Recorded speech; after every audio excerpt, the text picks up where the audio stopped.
You, the members of the Golden Tree Guild, find yourselves weightless.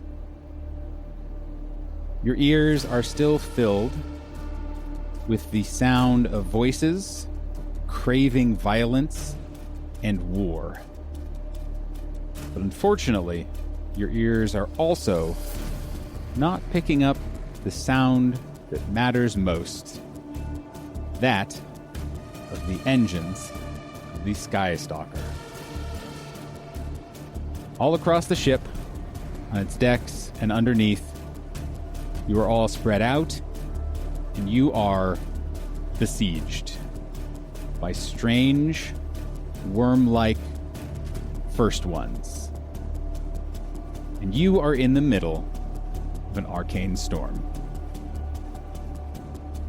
A voice calls out amongst the din of battle. Crew, grab a rail!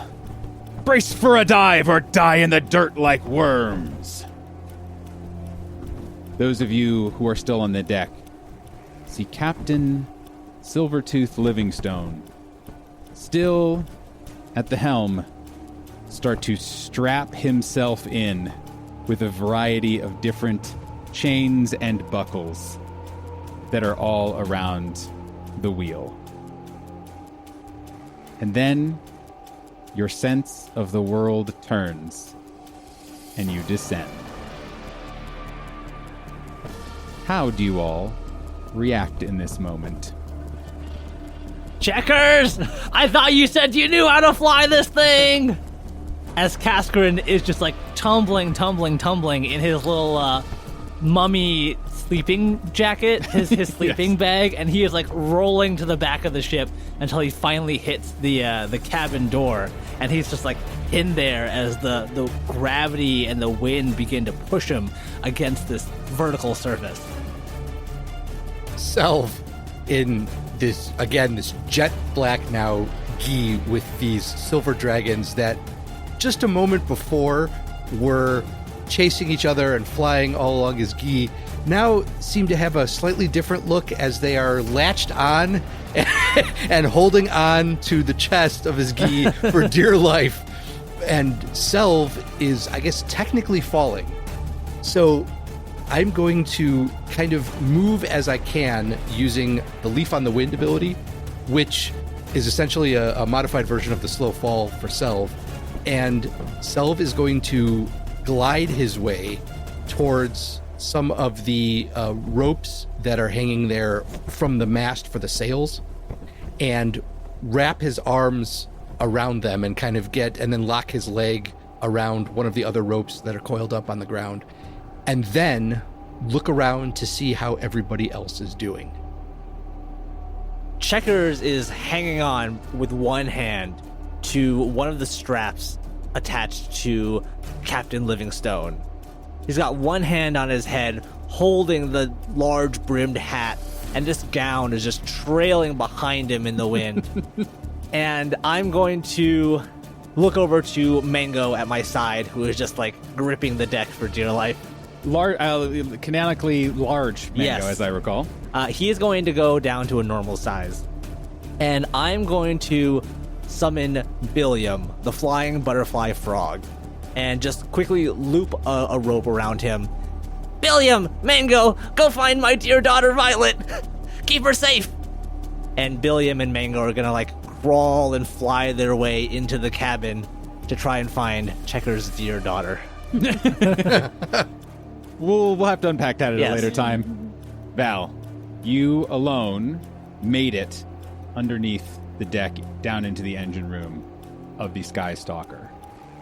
You gave it your best shot to jumpstart the frozen fire elemental serving as the engine essentially of this ship.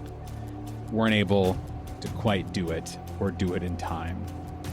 You two feel a falling sensation, and you too remain clothed in whatever your ideal perfect outfit is, which we did not describe last time. I mean, the camera doesn't see it now because Val, knowing that she is falling, has tried to find a way to cushion it as much as possible. So she has climbed into the giant container full of charcoal that feeds the fire elemental in hopes of it creating some type of weird peanut bubble around her. But you just see this blue aura of vitality emanating out from around it. So it's looking real weird in the engine room right now.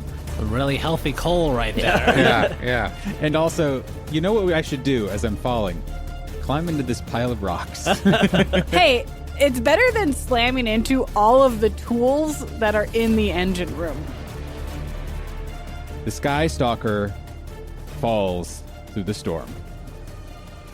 Your field of vision is still filled with flashes of strange eldritch lightning, and you descend and descend until, for a moment, it opens into the empty, clear night sky of Rixia that you saw not but a few minutes ago.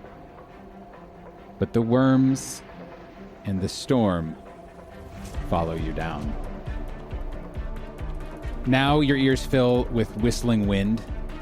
For those of you who are on the outside of the ship, you are starting to feel like it is hard to breathe. For those of you on the inside of the ship, no matter how deep into the coal you have climbed, you are starting to get thrown around. Those of you who are still on the deck, as you try to keep your eyes open against the wind, see at the front point of the ship, sparks start to shoot out and around the ship. And then, like a match striking, swirls of pink clouds start to envelop the ship, and you feel control slightly come back. You regain some of your weightiness. Instead of going straight down, you start to angle the nose up ever so slightly. You hear Captain Livingstone just groan and grunt and scream as he tries desperately to haul the wheel back. And you all experience a crash, a thud, the sounds of rocks falling, and darkness. Before we proceed any further, I know we have at least probably one party member who would be interested in enacting some sort of abilities, spells, etc. to prevent, well, I'll be honest with you, the large amount of damage that is collectively coming your way. Does anyone do anything? Can anyone do anything aside again from the monk who is already immediately, as soon as things started going in a southerly direction, said, "Featherfall, please." Just to clarify, so have we hit the ground or are we still falling? You have hit the ground Okay. in describing things, but I'm asking, in those last final seconds, what do you do? Jump, you'll be fine. Yeah. Okay, so this is like, how do we save ourselves? Okay, got it. Yes, precisely. Does Val cast banishment on herself right at the last second? Ooh, that's interesting. Spicy choice. Spicy choice. I mean, it's not a bad choice. It's not the worst idea. So, checkers, I have three things. You have three guys. So, yeah. I've been thinking about falling out of the sky for a very long time, so I have this whole thing prepared. There's a flow chart and everything. There's an org chart. Yep. Right. Love a prepared player. Yep. So, Billiam has been summoned to go throughout the ship and find some of the crew members. And what I want him to do is, he's got this big rope on him, and ideally I want some of the Tims and Joes to latch onto the rope as Billiam flies them away from the airship as it lands. So just trying to protect some of them. Mango's going to make his way to the engine room and just wrap his tongue around Valeska in the coal chute and just give you a big old frog hug. And then he's also going to expand his size as much as he can to fill up the remaining space in the room and just wedge himself into the engine room with a soft Valeska center. Great. I accept. And then Checkers, right before impact, is going to use the Mantle of Still Waters to summon a pool of water kind of vaguely in front of him. And it's going to just hug him forward, hopefully shifting the momentum and the direction of his fall enough to kind of break it a little bit so he's not just hitting the ground. Okay. So you're like slingshotting yourself forward. A little bit. Kaskrin is like pinned to the back of this wall as we've been falling, and he's like struggling to get out of this bag, and he sees Selv kind of like flying over there, and he yells to him, Selv, come help me! My plan is Self. Please! Put yourself in danger. Get over here. There are worse plans. Self is plan A. Yeah. Kaskrin knows, however, that he is far too heavy to be held, especially by a flying Selv. And so he is going to cast a spell on himself. And then all of a sudden, Selv, you see the cocoon shrink and shrink and shrink until you see just this tiny little cocoon. It's like, Selv, come get me! I'm over here! So when I cast Reduce on myself, my size is reduced by half, and my weight is reduced by 1/8. Okay, I can work with that. So I will glide my way as quickly as I can over towards Cass is, grab him, and then kind of jump off the side of the ship, and I will move us hopefully away from what could possibly be the blast radius of a ship upon impact. Do you do anything additional, Sophie? Are you trusting in the airbag quality of Frog? I trust Mango with my life, and I will prove it in this moment. boy, will you. All right. We are all about to roll a dexterity saving throw. Sophie, Val will be rolling this check with advantage, in that you have A mango. a mango cushion. Checkers, you will also have advantage because of your awkward momentum. Actually, I will also... because he is essentially granting her advantage. Do I want to be nice to Mango? You always want Always to be nice want to to me. be nice to Mango. I'll give it Mango advantage as well Hey. in his saving throw. Selv, before we continue, I am going to ask you to make me a sleight of hand check to successfully grab Kaskrin Brightmane. Why would you do this? If you succeed, Kaskrin lives. Great. Wow. Kaskrin lives. If you do not succeed, you'll be fine. So, no pressure for you. All right. You just roll a d6. It's like, whatever. Oops. What? All right. Well, good news is sleight of hand is okay. +4. That is a total of 15. Whew. That is enough. Okay, good. Yes. Kaskrin, Even in a tiny size, he is very easy to see with the bright fluorescent colors Yes. of his sleeping bag. So, very true. Kaskrin, you are scooped. yes, nice. The rest of you, and by that I mean the frogs, the Val, and the crew, are going to make some dexterity saving throws, please.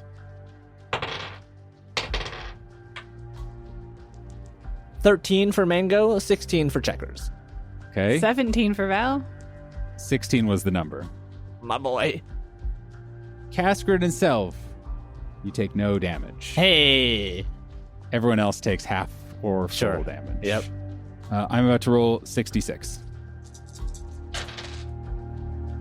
I don't like this. 19 points of bludgeoning damage. Okay. Halved for everyone else. Unfortunately, everyone who is not actively feather falling takes an additional 10 points of bludgeoning damage. Because you all hit the ground, and that hurts quite a bit. It's just that I don't know that you were expecting the second fall and second hit. There's a cacophony of noise.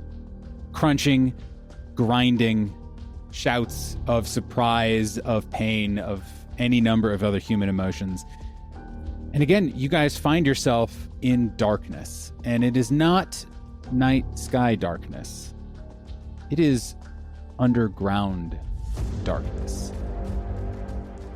Those of you who are on the deck, especially those of you who have been feather falling, would even be able to look up and see a small portion of the night sky in addition to the Arcane Storm circling above you through the hole in the ground that you all have just created. And around you is a large cavern system that you have broken into with the weight of an airship. Cool. Was this on the random encounter table? I will say nothing. I would like to roll for concentration. Same. Go ahead. And that's 2 rolls, in fact, as well. Checkers fails the concentration check, and as soon as we plummet and hit the ground, William disappears into the ether. Aura of Vitality is still up. There is still a glowing radius enveloping a mango and, I was gonna say. and a Val that cannot be seen because she is in the mango. Be hugged too tight, Yeah. yes. I will say, Mango begins to deflate immediately. He has taken a lot of damage. Action! 2d6 plus 6. As you collect yourselves, and as the 2 other guilders descend from the heavens down into this hidden cavern system, you hear in the silence,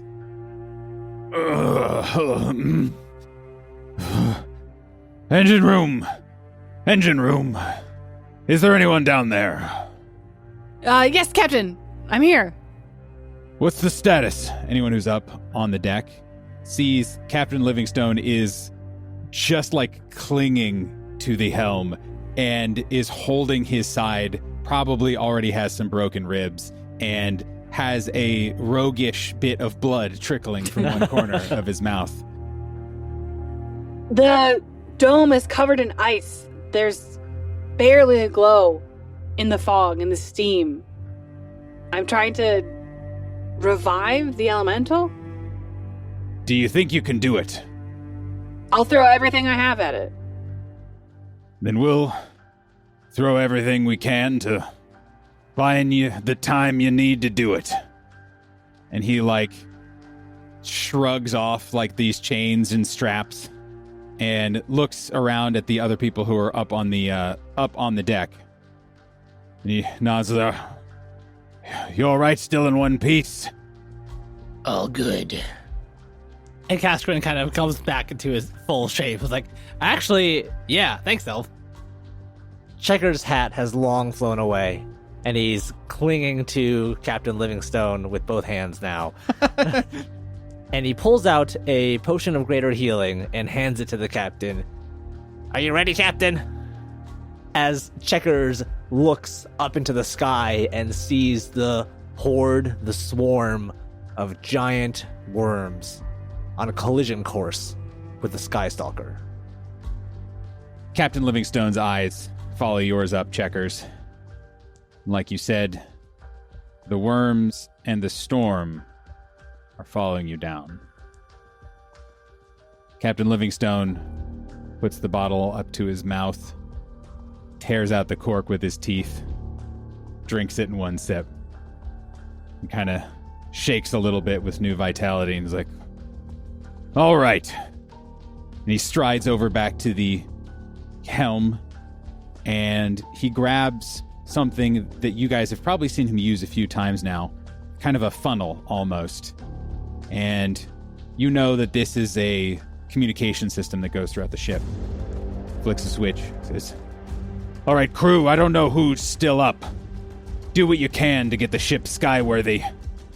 I'll be above deck with the golden tree, defending our ship and defending our crew. And you hear a couple of very weak, strained, yeah, as we all roll for initiative. Checkers with a 22. Kaskrin with an 18. Selv with a 23. Ooh. Wow. Val with 13. Hey. Which is great for her. That's pretty Yeah. good. Guys, That's a good. high roll for Guys, Val. that's like a pretty good initiative. Yeah, Way to go. wow, yeah. Hell Double digits for everybody. We're going to need it. So we're going to be doing this combat a little different, but also not different at the same time. You all have a broken skyship. You do not know how much crew you have at your disposal to aid in any of the repairs, and you know that you are about to be under a great amount of siege. Your goal is to survive for 3 rounds of combat. Additionally, do damage. This is essentially, I'm treating it as a super swarm, so it will share 1 batch of hit points. But I will also tell you that if you are not consistently doing enough damage, and I'm not going to tell you what this number is, I have it written down. If you do not do enough damage each turn, more will show up and join the fray, and things will get out of hand. You have a few moments. I'm going to say you have 2 rounds before the worms descend and come to you. Selv, do you have any buffs or anything you would like to do on your turn? I don't really have too much in the way of buffing, so I am basically going to get ready with a most likely breath weapon when this stuff starts coming in. Great. I'm going to reach into the jet black raven pack that Checkers has been carrying since we left Deepwood and pull out the magical repeating crossbow with a scope on it. And Captain, catch! And throw Captain Livingstone's weapon at him Ah. as a sign of trust and camaraderie. And hope he doesn't, I don't know, turn it on us, I guess. He is emboldened by this, and he does a sick twirl, like gunslinger kind of style thing. Great. Thank you, Admiral Captain. Kaskrin is, as a bonus action, going to kind of summon the armor around himself. And what this looks like is, instead of a comfortable polyester cocoon, it now looks like a metapod, kind of like stony, curved cocoon, with just Kaskrin's face sticking out of it, and then the beard just like out and about. And then he returns to his normal size, asks Selv to drop him, and then summons his mighty steed. The burden! The seeker! Come to me! And that is his turn. Val will, with her aura of vitality still up, as a bonus action, Val will heal Mango. Be like, oh my god, you're such a good boy. Thank you so much. Give him some little scritches. This heals the mango. And then yell out of the engine room door, Joe's, Tim's, is anyone there? Do you need help? Ooh, that's very interesting. And then, you know what? As an action, it's dark down here. She'll cast light. So she has light to work by in hopes of getting this engine running, and so that the Tims and Joes know where she is. Captain Livingstone, kind of shrugging his shoulders, letting the magic course through his veins, twirling his sick, repeating crossbow with a scope and a compass in the stock. It's like, all right, men, let's give him hell. And everyone who can see Captain Livingstone can take a 1d6 on their next d20 roll. Nice. Ooh. As he inspires you with his presence. End of the round. Val, you hear some groans coming from nearby and start to hear a couple of voices call out to you. Selv, anything?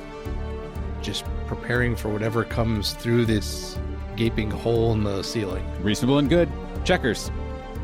So Val, next to you, Mango, his face, his brow swollen and sticky with blood, picks himself off the ground and readies himself on shaking legs to stand in the doorway, protecting you from anything that comes in. Oh, He's very bloodied, but the healing helped him a lot. Checkers, give him hell, Captain! As Checkers casts Haste on Captain Livingstone. Ooh, okay. Cascarin does much the same thing as Checkers, knowing that 2 are better than 1. Yep, at this moment, both of the members of the Bones, the Seeker and the Burden, both arrive on deck and looking up, see what is in front of you. They begin to move, and they are already supernaturally fast, but they suddenly become even faster as Cascarin casts Twin Haste on both of them. So the two of them do not have their kind of trademark long spears that you usually see members of the Bones go around with. But both of them reach down at their sides and reverse draw long, cruel-looking daggers. And they both slink into a very still position of readiness. As a bonus action, Val will use her Aura Vitality to send healing energy again into the dome of the fire elemental. And then have any of the crew, are they near me? Or near Val at all? Yeah, I'll say both of the Tims kind of like stagger in and kind of do the classic, like where they have their shoulder against the doorway and the wall, like, oh, ma'am, how can we help? Tim, we have to get this fire elemental back up and running. And when she says the second Tim's name, she will grab their shoulder and cast Healing Word as an action. Wait, no. It's Cure Wounds is the action one. Yes. 1d8 plus 4. The captain, in his final act, before combat begins, just lets out a ferocious growl and says, "Let's get to it then." And then all hell breaks loose. The first of the flyers of these horrific worms who have no wings yet coast effortlessly through the sky descend. Behind them, more of their brethren, and behind them, the Arcane Storm. In this moment, no matter where you are on the ship, one of these creatures is there. There are dozens across the ship. Val, you underneath see multiple start to slam into windows and portholes and through cracks in the wall that formed during the crash, and are just trying to brute force their way in, no matter how bloodied or broken they get to do it. If they don't get in, the one behind them is determined to. Assume you are always within range. Assume there's always at least one. And remember, any damage you do, because they are a hive mind or some sort of connected swarm, which you established last session, you are doing damage to the greater whole. Selvasterlin, you get to act first. I am going to spend 2 key points, and I am going to cast or use the ability Fangs of the Frost Wolf at 2nd level. So Selv kind of like shakes his hands and then breathes a little bit of frost breath into his hand, creating like a slightly curved, looks like a fang almost, made of ice. And then he takes it and throws it at the first of these worms that comes through the hole in the ceiling. That is a ranged spell attack. 22 to hit. That is a success. Dang. That is 9 points of piercing damage. Ow. Nice. Hit or miss, the shard then explodes. Cool. The target and each creature within 5 feet of it must succeed on a dexterity saving throw or take an additional 2d6 cold damage. Actually, because I cast it at 2nd level, that is going to be 3d6 cold damage. Nice. What's the DC? 15. That is a fail. So that is 6, 10, 16 points of cold damage. Ow. That's awesome. And then I'm going to... Can you describe how the ship landed? Is it tilted? Is it right side up? How are we looking here? Do you have a preference, what you would like for this so idea? My preference would be that the ship is slightly on its side so that the cannons are, at least one side of the cannons, are pointed up at the hole, and we can maybe shoot out that way. Okay, even or odd? Let's go with even.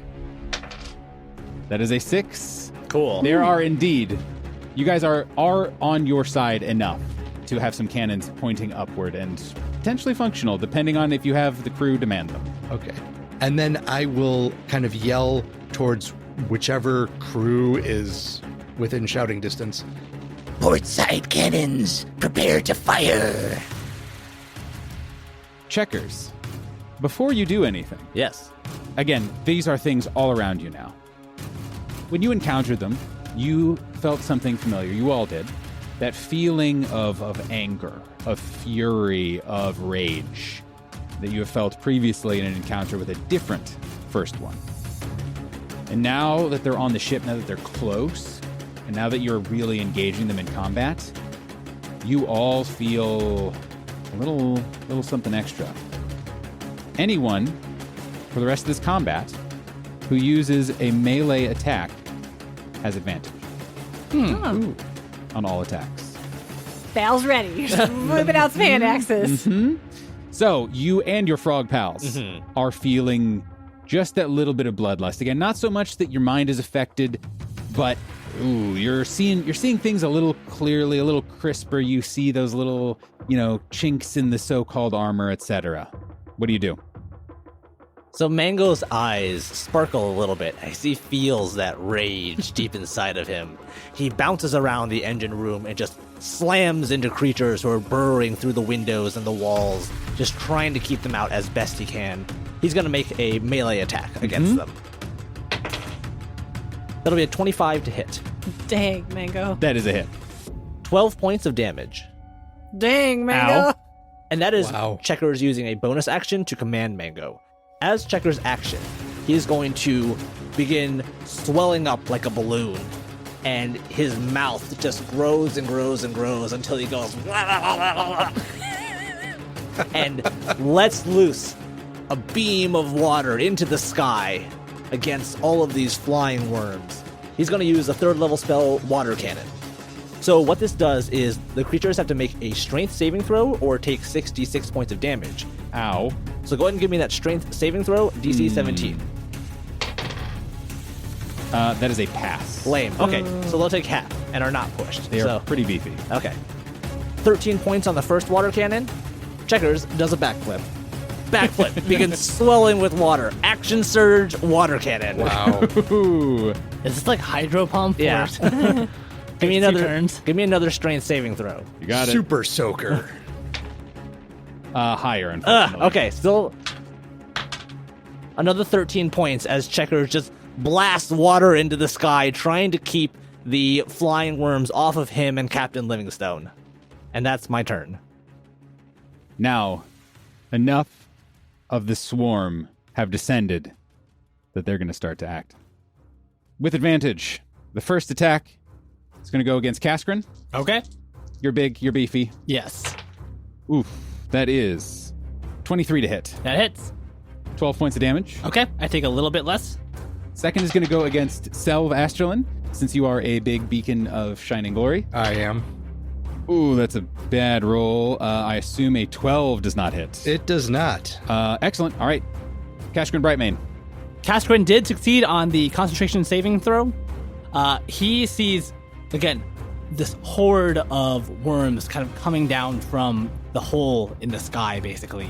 And he is going to try and take the stalactites and stalagmites all around him and channel that destructive force towards these worms. Hell yeah. I'm going to cast the 5th level spell, Brutal Barrage. Hell yeah. While you do this, I forgot to do something. It was Mango who did a melee attack, Yes. correct? So Mango is engaging with these creatures in this kind of very pitched, intense, super dirty, grungy, rage-filled combat. Mm-hmm. And he successfully just absolutely bashes into a bunch of them. As a reaction, they're going to make an attack against him because they are so frenzied that they're going to give it a shot. 23 to hit. That hits. 11 points of piercing damage. He just takes the slashes and the claws and the bites against his soft, fleshy frog skin, but continues to fight. As we knew he would. Kaskrin's going to make the first attack against this hive mind. That is a very high number, 28 to hit. Yeah, oh, big time. 10 points of bludgeoning damage. And all the subsequent attacks will have advantage. 13 to hit. Misses. That is a miss. 22 to hit. Hit. 24 to hit. Hit. And 27 to hit. Hit. Sheesh. So that's going to be 3 hits for 3d12 damage. Damn. That is 27 points of bludgeoning damage. Ow. As just chunks of these stalactites break off from the roof of this cavern system and begin to like rocket in towards the middle of this horde of worms, piercing a large number of them.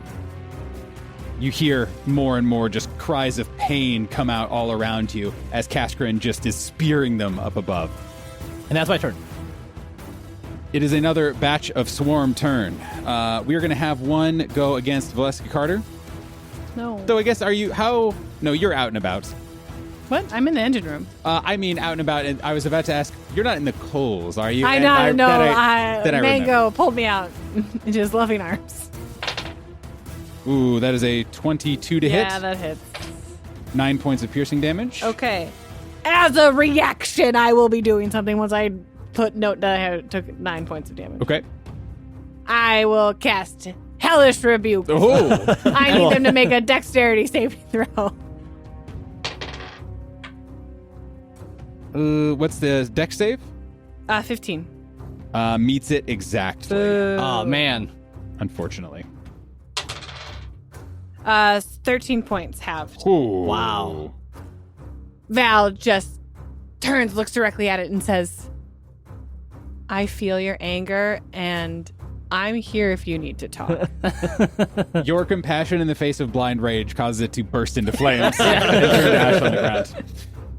I'm going to do another attack. We're going to say probably against... we'll do another salve attack. Okay. That is a 20 to hit. That will hit. Okay. 16 points of piercing. Oh, that's no good. No good. Valeska Carter, it's your turn. Val, in trying to balance everything that is happening, will use her bonus action, Aura of Vitality, to throw as much healing as she can to the fire elemental, knowing that we do have to get out of here, even if the worms continue on. And as her action, she feels that rage within her as being within the worm's area and taps into that anger.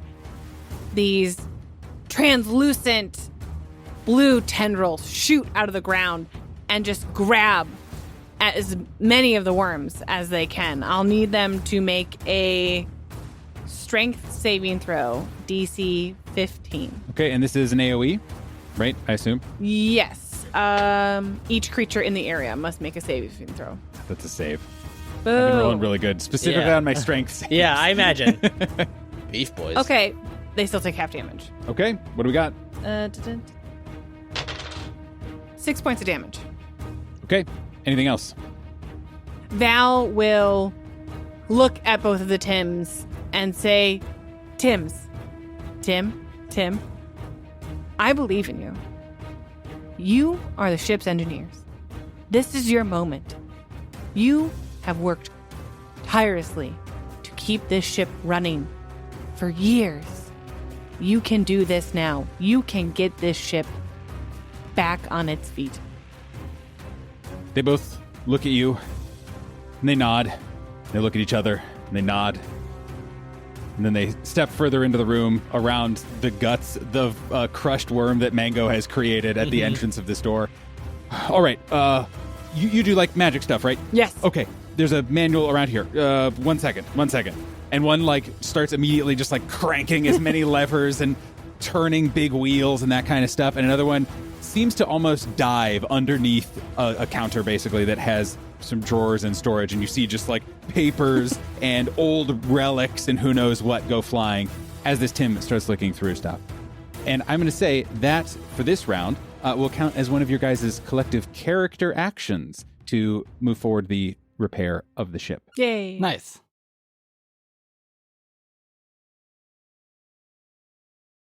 And now, a word from our sponsor.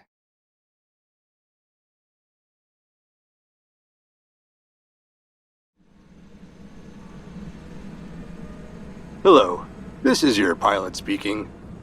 I would like to welcome you to Reckless Airlines. Our total flight time for this episode is approximately 1 hour, and we will be cruising at an altitude of 2,000 frog stacks. In a little bit, the flight attendants will be by with complimentary clips and excerpts from previous Reckless Attack episodes. We know you have a lot of choices when it comes to 5th edition Dungeons & Dragons actual play podcasts, and we would like to thank you for choosing ours. If you enjoyed your experience during today's episode, please be sure to fill out the in-flight survey and leave us a rating or review, or tell a friend. Book your next flight with us at www.recklessattack.com, and thank you for listening.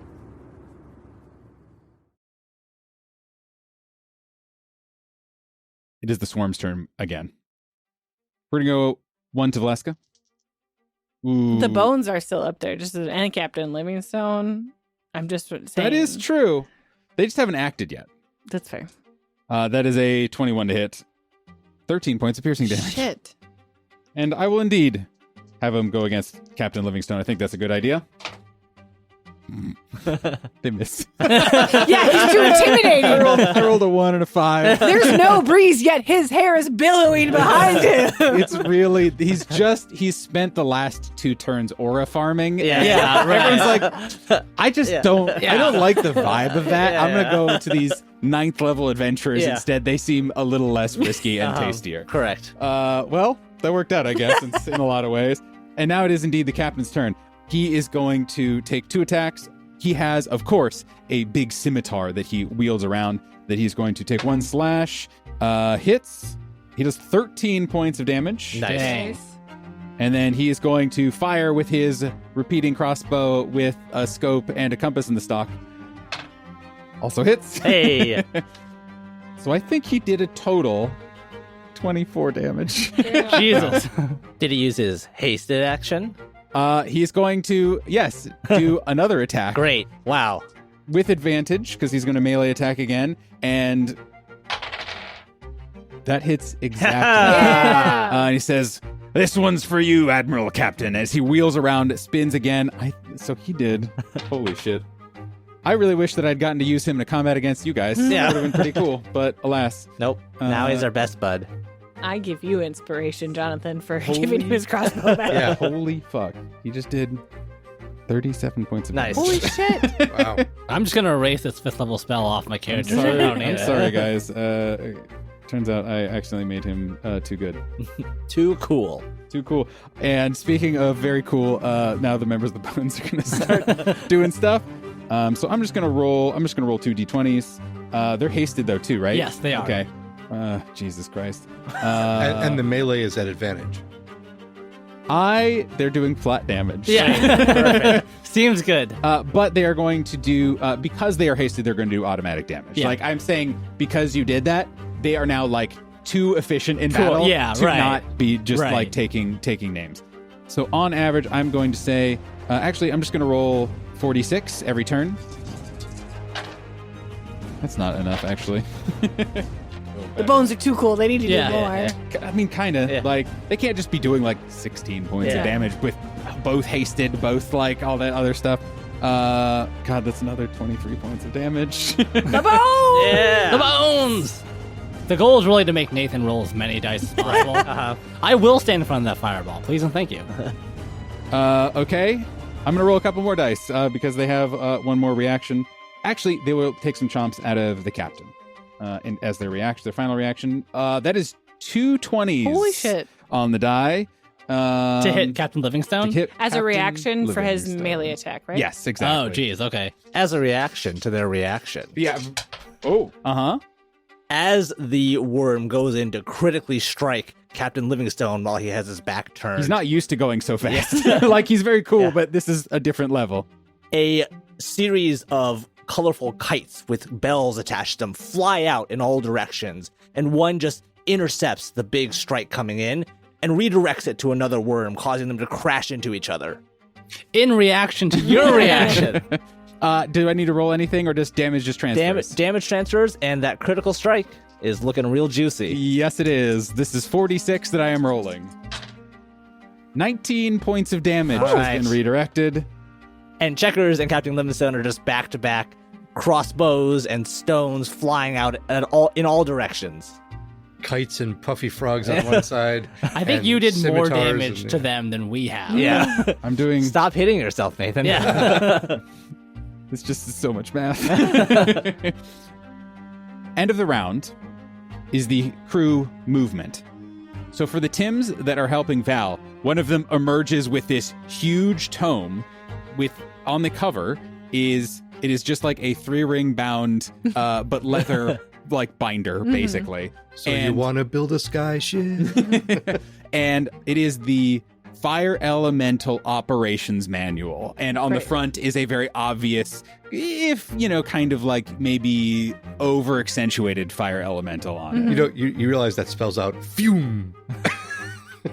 The Fire Elemental Operations Manual. Yeah, Fume. I'm great. I'm the best GM that ever That was exists, well and thought out and prepared beforehand. I planned that out. Thank you. And the Tim was just like, does this help? Yes, absolutely. And he scrambles over to you. Selv, you gave a missive to go over to the guns. Correct. To whoever was down there. No guns are firing yet. Well, I know they take a little bit of a warm up. So that's what you know at this point. Top of the order. A character action. Who would like to do something in the narrative to expedite the process? Val. Val would like to read a book.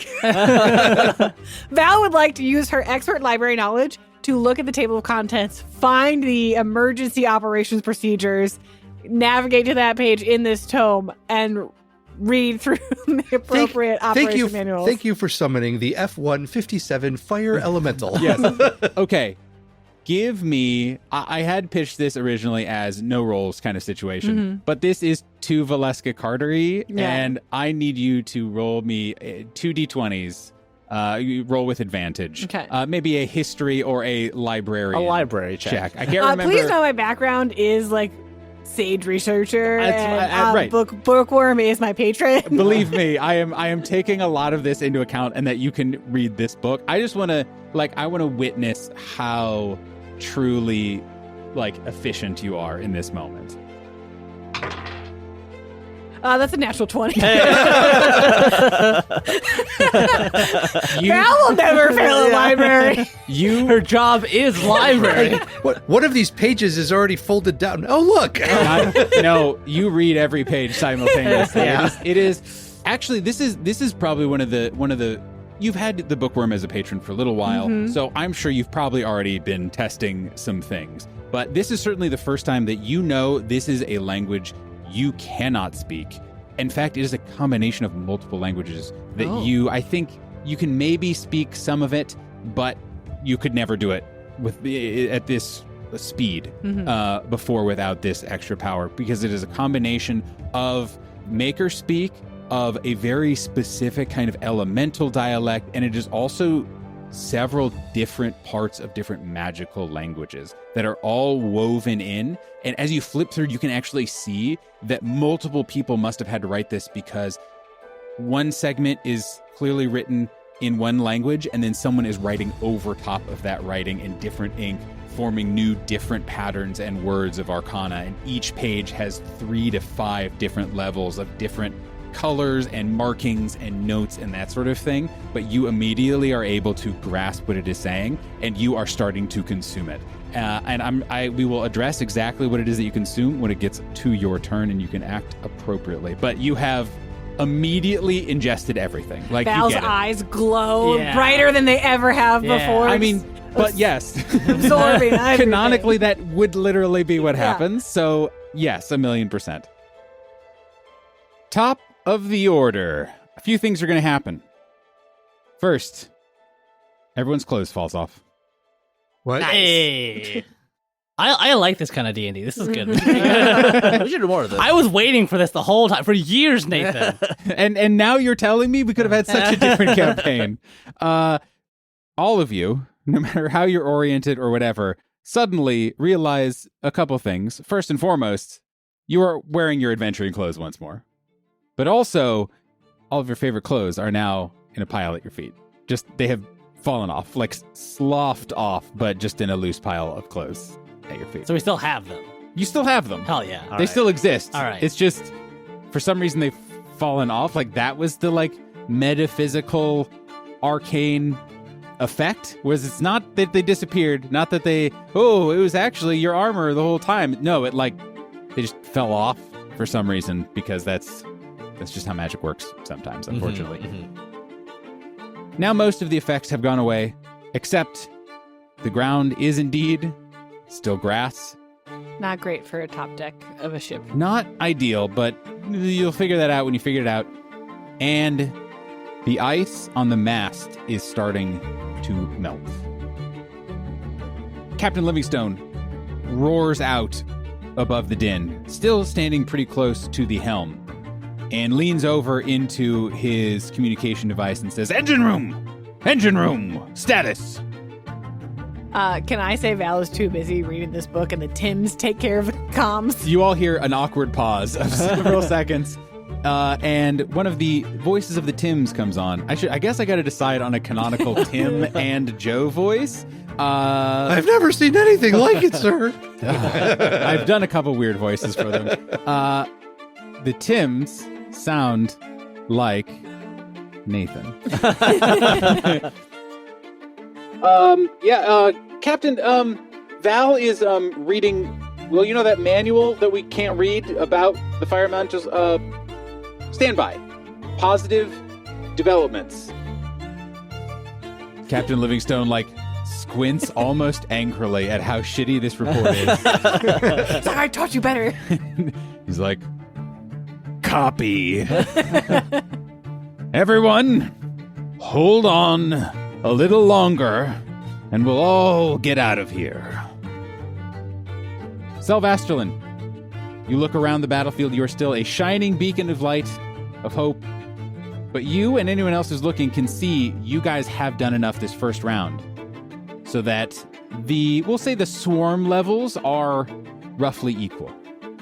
Probably a little lighter, maybe even, because you wailed on them so much. But things have not gotten worse. They've just stayed roughly the same bad, which is, in fact, a pretty big win.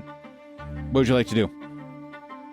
I did this thing last time that seemed to work pretty well. I might try that again. Mm-hmm. So I will, once again, cast Fang of the Frost Wolf at 2nd level, and I will attempt to hit the swarm with it.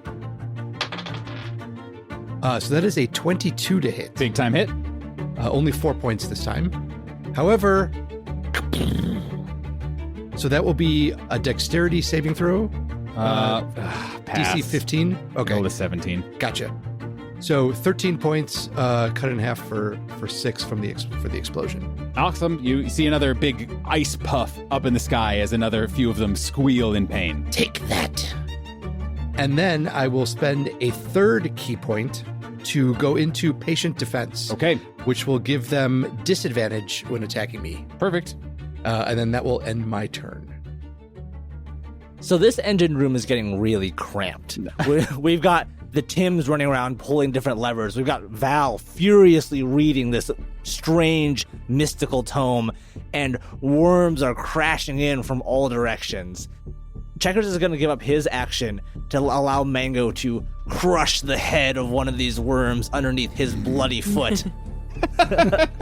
I like the idea that Mango is becoming he is getting levels in Ranger and his favorite enemy. Yeah. His first ones. Mango Worm Crusher. Yeah. So he'll have advantage on his melee attack. Yes. 24 to hit. Big hit. 9 points of damage. They're going to take the reaction. Dang, And all do a right. bite Okay. upon the boy. That's a 20 to hit. Hits. Just 8 points of piercing damage. Unfortunately. No! Oh! Hence the dang it. That is enough. Nathan, why would you do this? The worm bites back, and both the frog and the worm just melt into a pile of goo and mud as Mango has taken enough damage to disappear. So wait, Mango is you can summon him back? Is that... Yeah. Okay. I was like, can I put hit points into that pile of goo? You just are like doing, chest compressions Yeah, on CPR. this puddle of what once was Clear! frog. Yeah, but he will not be helpful the rest of this combat. Mango, no! Checkers and Captain Livingstone are back to back, and yeah. these worms are closing in on them. Checkers is feeling really dry after just launching 2 water cannons. He's like all shriveled up and just like, he's definitely, he's coughed a little bit. He's got to rehydrate. As a bonus action, I'm going to cast Sanctuary on myself to envelop myself in a big old bubble of water and make it more difficult for any of these first ones to hit me. Ooh, okay. And then I'm just going to look up at the sky, put one finger underneath my eyelid and go, "Bleh!" and taunt the first ones, and end my turn. Okay, one of them is going to... it is a swarm turn. One attack is going to go against Selvastrelin, who again is a beacon of hope, etc., but they're going to take your disadvantage with their advantage and yada yada. Regular dice roll. That is a miss. Nice. Thanks indeed to your patient defense. And let's say... Okay. I mean, it has to go against Checkers. Who am I kidding? Yeah. And that is... DC 17, Wisdom saving throw. big fail. Haha! Second. Bleh. Gascoigne Brightmane. Kaskrin is surprised at the very comfortable mummy sleeping bag at his feet and realizes that he has donned his regular clothes. He had originally formed his armor around him so he looked like a giant metapod, which he thought was really cool at the time, but now it's not working for him at all because it doesn't work anymore. And there's, no places for legs to go out Yeah. or anything like that. So he has punched his arms and punched his legs out the sides of this thing, so he looks like a giant banana. That's what I had imagined. Yep. It's peanut butter jelly time. And he is going to telekinetically grab a stalagmite that has broken off in our crash and cast Catapult as a 4th level spell, rocketing it up into this swarm of worms. That is going to be a dexterity saving throw. Fail. All right, they are going to take 68 damage. Wow. 4th level spells. Mm-hmm. That is going to be 34 points of bludgeoning damage from this 4th level catapult. Ow. As a bonus action, because I have cast a spell, I am going to make a single melee attack. And what that looks like is Kaskrin is just going to big arm charge at one of these worms and try to grapple him. So he just runs across the deck and tries to smash these worms into the wall. That is a 20 to hit. That is a hit. 13 points of damage As you squash a as I worm. squash a worm against the railing of this ship. And that is my turn. As a reaction, it's going to try to attack you. Okay. It's a 20-something to hit. That hits. 13 points of piercing damage. Okay, I'm going to take a little bit less, but I still take the damage. And now it is... Concentration check. Oh, yeah. Thank you. I succeed. Thank goodness. And now it is Swarm's turn. Yep. One of them is going to attack Gascoigne Brightmane. That is a 19 to hit. Okay, still hits. 12 points of piercing. All right, still take a little less, but ouchie woo. That's Unfortunately, I think dramatically it makes the most sense for now that there is no longer a large boy blocking the doorway underneath. One is going to make an attack against... Well, actually, what I'll say, Val, in this Yes. moment, a trio of them burst into the room. Maybe they have made their way from the other parts of the ship and now are going through the door. Maybe they have finally busted through the wall of the ship and now are pouring in. You are reading a book. Mm-hmm. You feel like you understand it. You are close to a breakthrough. In this moment, I'm giving you an extra decision. Yes. You are in this room. Mm-hmm. Yourself and 2 Tims. Who gets attacked? Val will get attacked because she is not defending herself, so focused on reading this book. You know what? Seems reasonable. Fair. Tims are running around doing stuff. Val's reading a book. Asked and answered. Fair enough. Ooh, I rolled so bad. Please describe what happens as somehow they miss this absolutely defenseless librarian deep in her element. What happens? As they rush toward Val reading her book, the aura of vitality is still swirling around here. They just feel such positive love and Just affirmations. Just, about yeah, themselves. affirmations coming from this aura of vitality that it, like, stops them. They're like, actually, no. You are a good worm. Yeah. People like you. You are see capable. and hear you. Valeska Carter, I would like you to roll another advantaged D20 roll with, did you use history last time? Or what is your librarian I rolled stat? a nat 20 and we didn't put That's stat. true. I'm going to say that because of your nat 20, some interesting things are going to happen. Okay. In this moment, you are reading a manual that has not been accurately read in at least a century plus. This is a genuinely major find as a historian, as someone who's curious about the past, and certainly as a librarian. You see this perfect clarity, and you unlock something in your mind and in your heart. You have a new skill, Ooh. which is library. Library. Great. You can take your intelligence modifier and add double your proficiency bonus What? in all library checks moving forward. The other thing that happens is you understand what you need to do.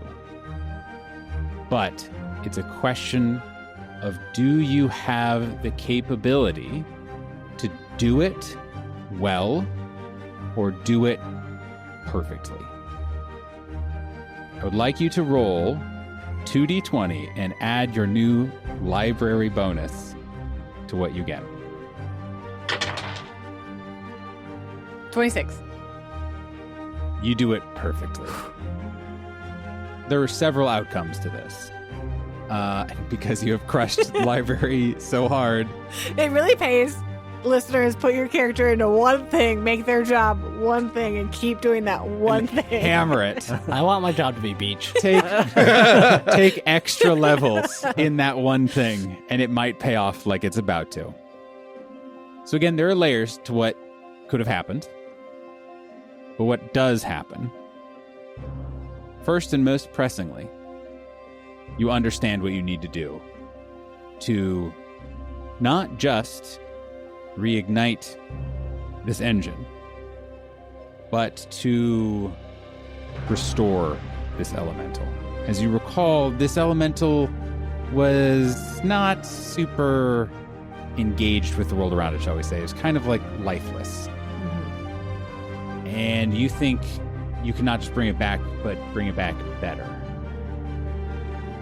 And also, the way to do it is by casting your newly acquired 4th level spell, Conjure Minor Elementals. What? Wow. Cool. Which is now always prepared for you. So, I'm glad you did not cast Banishment on yourself. I use my 4th level spell. If you would like to, use your turn to cast a 4th level spell, Conjure Minor Elementals. We end this combat right here. Val closes the book, her eyes still glowing, and she'll walk over to the dome, tuck the book under her arm, and place both hands on the dome, and even lean forward so her forehead is also touching it. And the Tims see the aura of vitality shift and swirl, and it changes from this translucent blue light into this orange-red haze. But then you can see Val straining, and the haze and smoke burns a bit brighter and starts to work its way in like a swirling pattern into this dome, and the fog inside starts to be replaced by this as Val takes a step back, it all happens kind of at once. She takes a step back, and this bright glow emits from the dome. And instead of this fog is this like fiery inferno swirling inside of it. As you are all blasted by this heat in the engine room, in a voice that only you can understand, from inside of this glass chamber, the elemental speaks for the first time and says, "A new pact is formed. Command me as you will." Val, it has like a little moment of panic and like excitement. It's like, help us get out of here. Wordlessly, the temperature skyrockets. The handful of worms that were in the engine room, anything close is incinerated. And most of the rest are driven back. Those of you who are up on the deck are still swinging away, fighting as heroes do. Checkers, you feel somewhere below that Mango has fallen. Mm-hmm. And there's just this pang of fear that Mango was one of the only things standing between the swarm of worms and Valeska and Tim's trying to get us off the ground. And there's just this moment where Checkers feels like we might not get out of here. When you all hear an inferno. The ship starts scraping along the ground, and you all realize what's happening. You can see a huge bright light emitting from the back of the ship that usually is not nearly that bright. The captain goes over to the helm, realizing what's happening, and starts heaving against the wheel. The nose of the ship starts lifting. And as soon as the scraping stops, signifying you are fully up in the air, the ship starts accelerating quickly. More and more of these worms fly past you, many probably splattering against the front of the ship. And the captain points the nose up through the hole. You all fell down. And just as the storm starts to enter into the cavern, you slip through. And after a few turbulent seconds filled with lightning and mystery and strangeness, you emerge on the other side, hurtling away from doom and back to your destination. And that is where we'll end this week's episode. See you all next time. Woo! Yay! Keep reading, kids.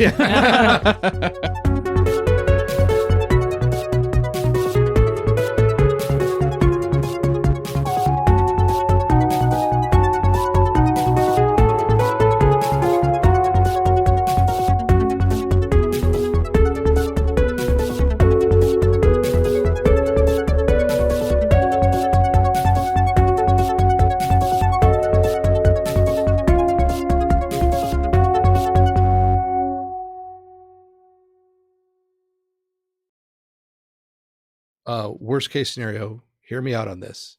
We get some of the enchanted planks from the downed airship. We attach little sails, and we basically surf our way. Like a windsurfing. Windsurf, yes, thank you. Yeah. Windsurf our way. Things to think about. You might have to end up distracting them the original, like the way you thought you were going to. I'm still glowing. Yeah, you might have to end up doing that. Yeah. And then, Great. You mean while the rest of you are there, I have to lead off the monsters? Yeah. It's a good thing I have experience doing that. Yeah. Right. In the middle of an arcane storm. Right. So it's Yeah. History just repeats itself. That's what I'm saying. Like we're going down anyway. It's a perfect direction.